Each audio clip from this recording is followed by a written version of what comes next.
I've been thinking a lot about games as a spectator sport recently, which is partly because of the trailers that we're seeing come out of E3. It seems like the trailers that we're starting to see come out are not only kind of drawing on the conventions of Let's Plays to try to create what looks like an authentic multiplayer gamer experience or an authentic single-player gamer experience. You get a kind of player commentary. In the background, a lot of trailers that we're seeing now, this is from Tom Clancy's The Division. And we're also seeing a lot of games that not only seem designed to be spectacular and bombastic as a played experience, but also seem designed to be spectacular and bombastic as a spectator game, or as a spectator sport, or as something that people watch. Because more and more AAA developers are realizing that actually a decent amount of the investment and return on investment that big games are starting to represent, in many cases, is the fact that they become the center of a spectator culture. It's not just something that people experience by playing, it's big business to have a game that people want to watch. And it's a relatively new thing, but a well-proven thing, that a lot of big games are not only ending up via Twitch being this thing that people consume by watching, but also that is part of the revenue. And it's clearly being planned into some of the games we're seeing. So this is Battlefront 3. These are both games I'm looking forward to, by the way. I don't necessarily think this is a bad tendency, but it made me start thinking about how we might experience games as spectators. And this is close to my heart because I grew up in the 90s, and I had an older brother, and I wasn't particularly good at video games, which meant I spent a lot of time watching other people play video games. There are points, by the way, for getting each of the games that I'm going to show you. Who knows this one? Wow, nobody? Aerial Assault on the Master System. I'm not saying I would be able to spot it. I was just curious to see if anybody was Whoa!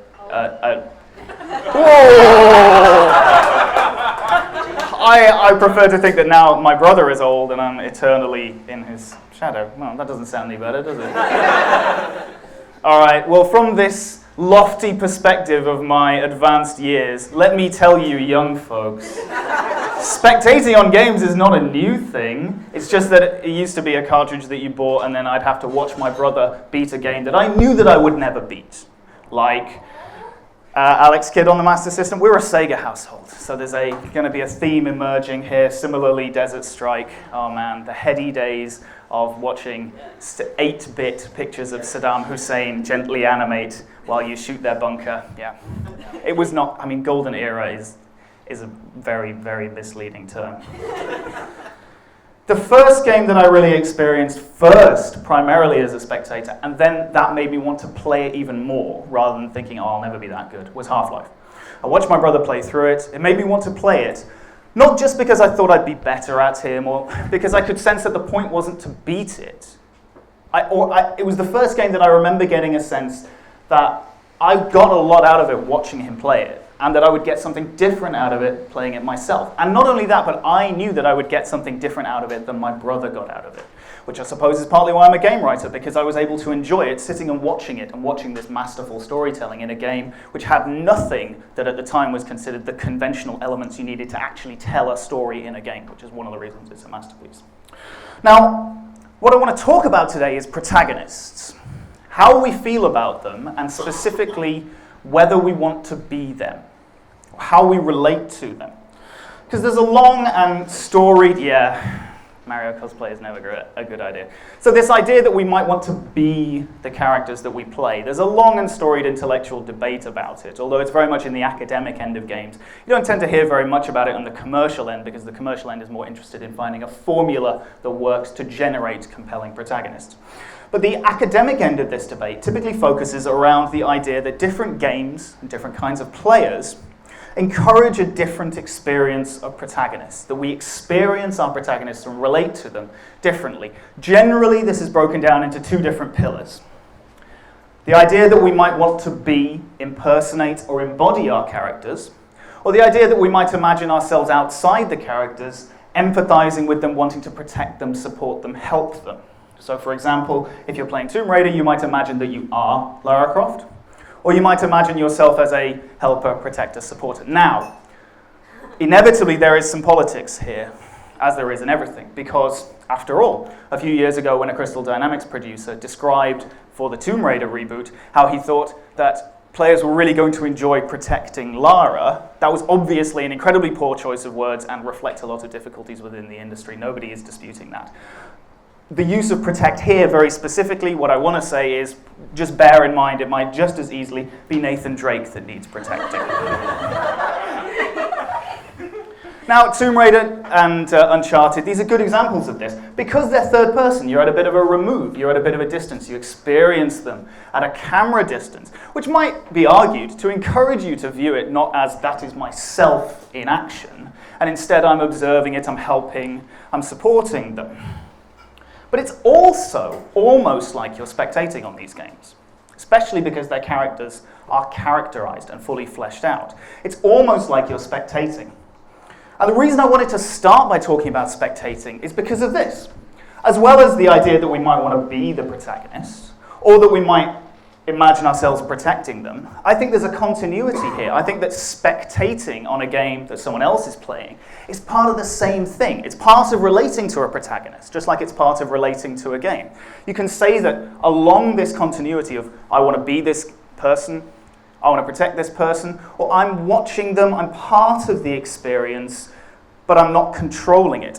When I watch my brother play Half-Life, I'm on his side. I want him to succeed, but it's not the same thing as when I watch To Kill a Mockingbird and I want Atticus Finch to succeed, because I know that the action that I'm watching is an interaction. Watching Twitch is not the same as watching TV. The experience is just different, because you know that what you're watching has not been prepared for you. It's emerging because of control. And maybe it'll be the new weirdness, the fact that many, many people, partially or even primarily, experience their games now as spectators. Maybe it'll be that new weirdness that brings this question of how we relate to protagonists more into the mainstream. Or maybe it'll be VR, which I think is kind of on the other end of this spectrum.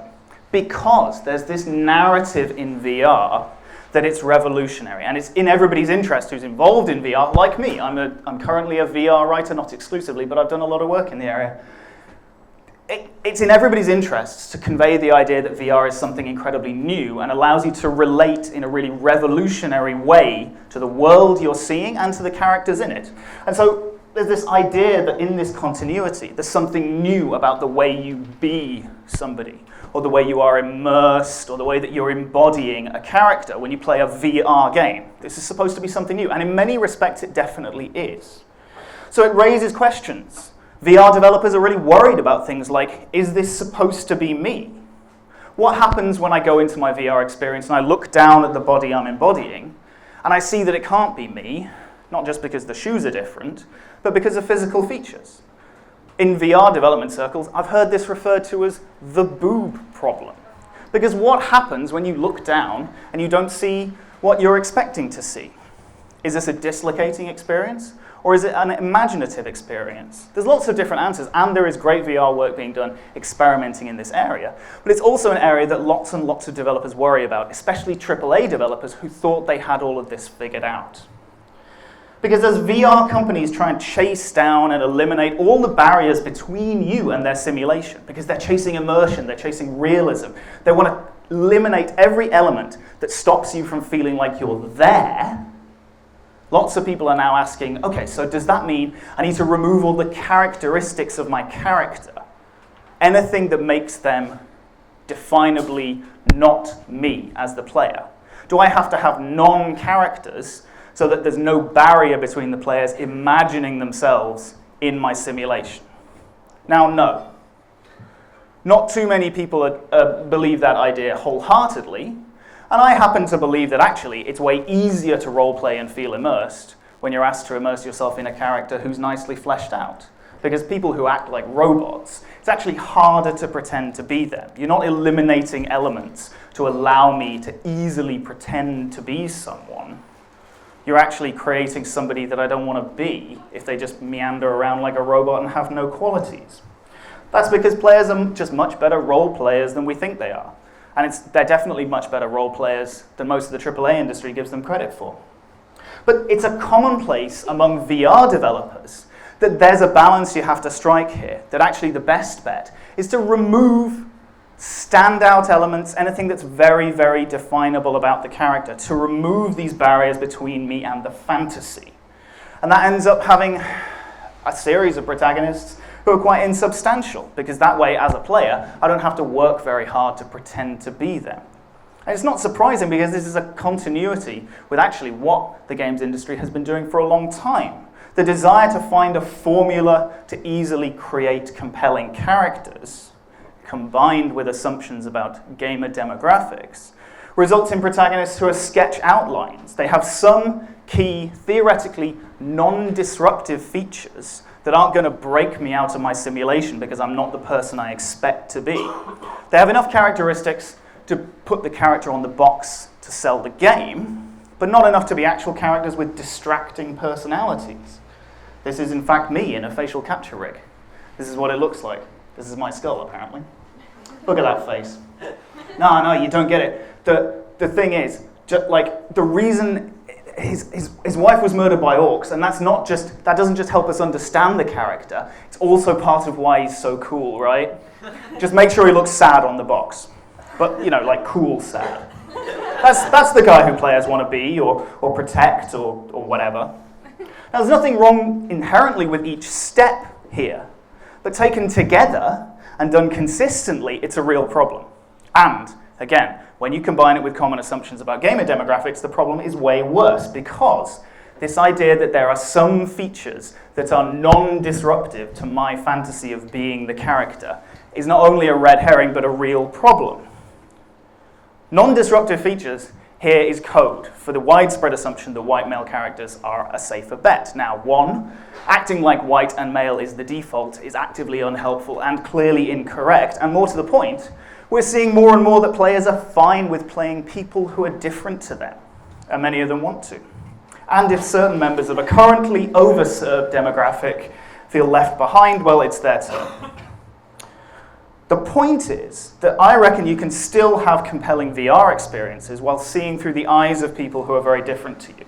Trying to make them look like me, well, the technology just isn't there yet. If I wanted to get into a simulation and also buy a scanner so that it could read and redeploy me so that I looked like me when I looked down in my new VR system, that might have some benefits, but honestly, I don't think it would be worth the outlay.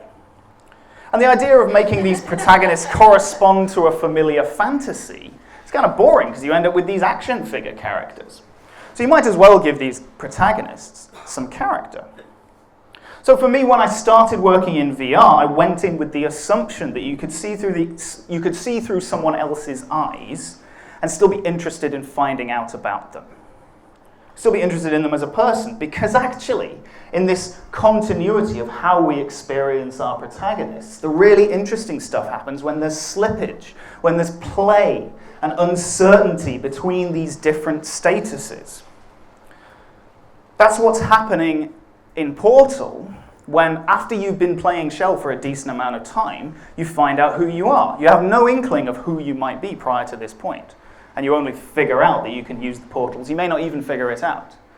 You're not told who you are because the character isn't on the box, and you never see yourself in a mirror. But at some point, you have the opportunity to look at yourself. You might find that you're not who you expected. This is what's happening in the slippage of identity between you as a player, you as a protector. Is this who I thought I was? No, but you already care because you've already been playing for a while. But it's also what's happening when Twitch plays Pokemon. Because that is about spectation, the other end, slipping into being a player. And where do you stop being a spectator and where do you start being a player? I just watched Twitch plays Pokemon because the fact that spectator players, that relationship was breaking down in real time was inherently interesting. Not least because it's actually a pretty good model of what Jenny was talking about, where you try to emerge intelligence by plugging a bunch of people in with not very well-functioning walkie-talkies to try to, get to a point in the end? Yeah, no. So that's the theory. Now to wrap up, I wanted to talk about two examples of this kind of play between identity, between protagonist and player that I'm talking about. One example is specific to VR and is from a game I'm working on, so I'm not going to be very specific about what it is or the details. And the other one is related to Naughty Dog, unsurprisingly. Now, the VR example, this is a game I'm currently working on.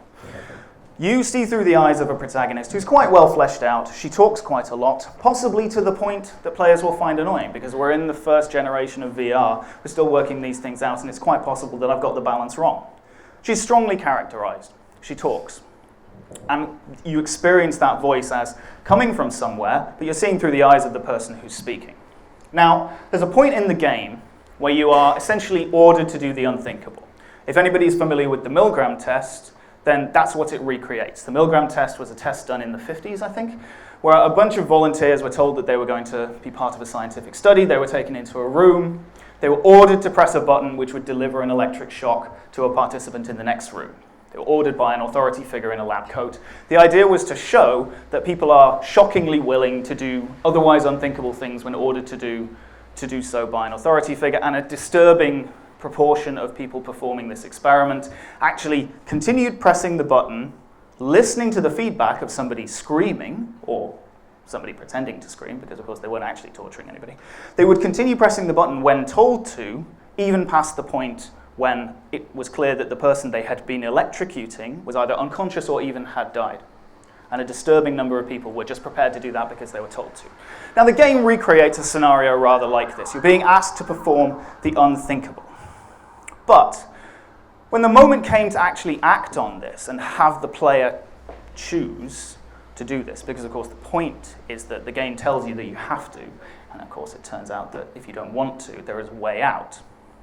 But at the point when it came to it, and we had the player actually pressing the torture button, this character who'd been talking and who had been reflecting her character throughout, suddenly her voice started sounding not just annoying, but actively disruptive to the experience. Even to me, Mr. Dialogue. I was like, wow, okay, that's a bit too much.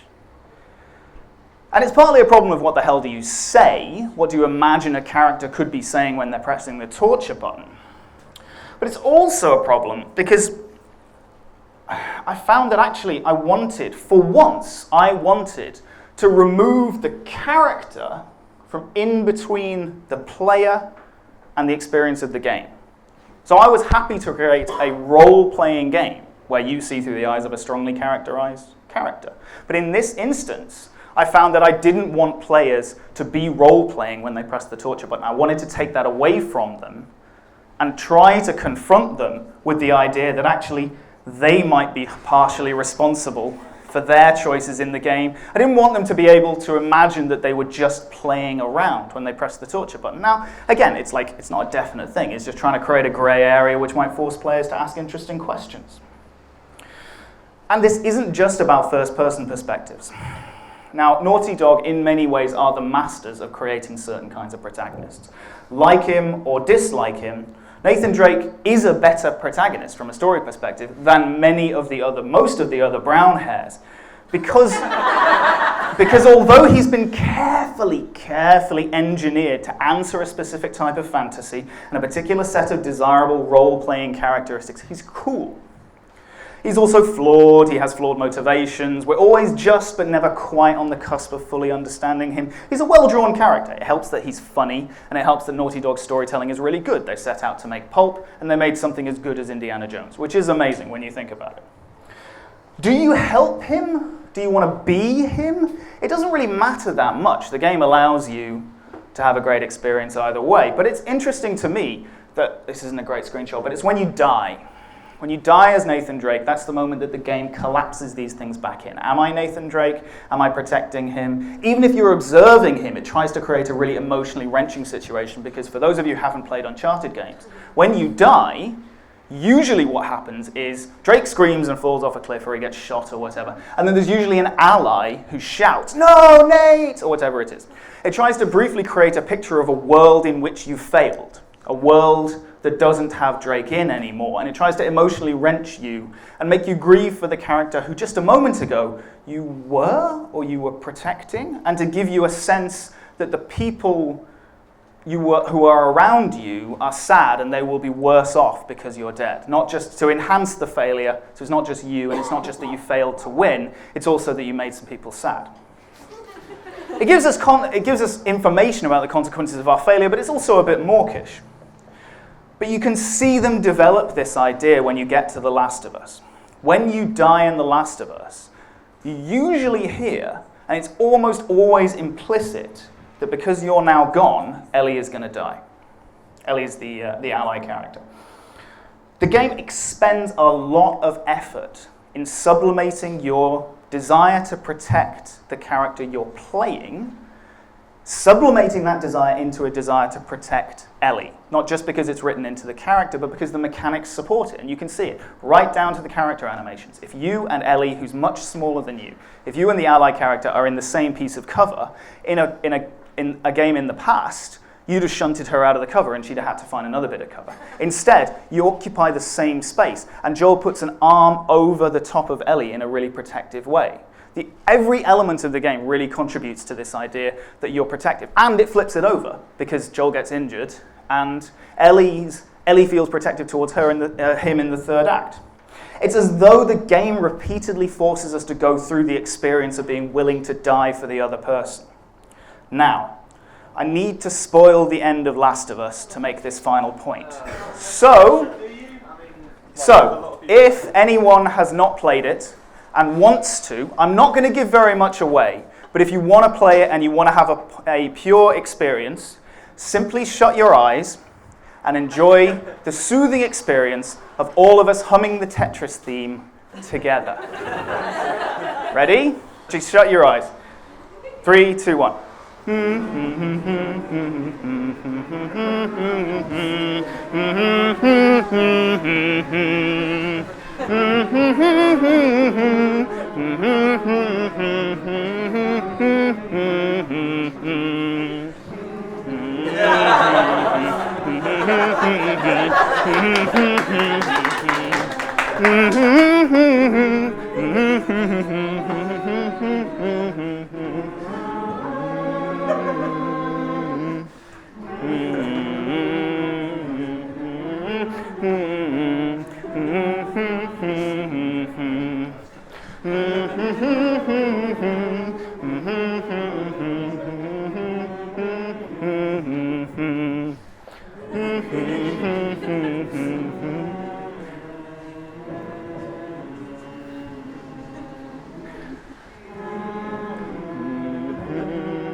All right. So if you chose to close your eyes there, that's fine. I'm making essentially the same point.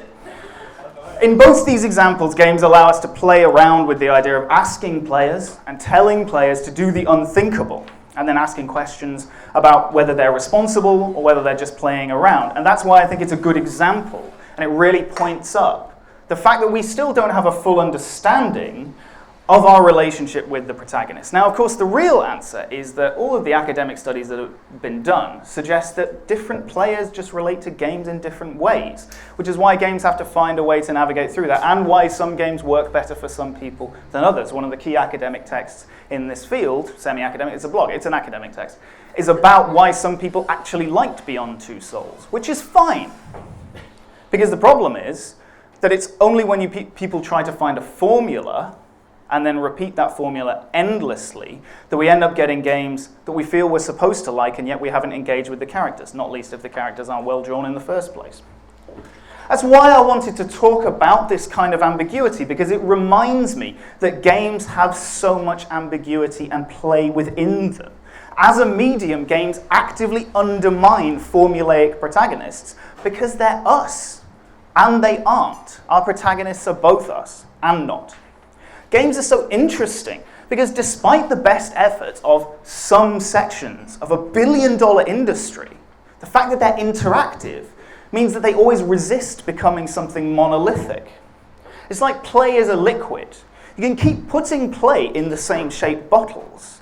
That doesn't mean that's what shape play is.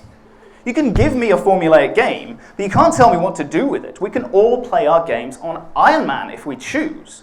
Or we can play them as gamer spectators. We can play them as the peanut gallery. We make our own experiences because games are ours. They're not their developers, they're not their protagonists, and they're certainly not their detractors. And that's where I want to finish it. Thank you.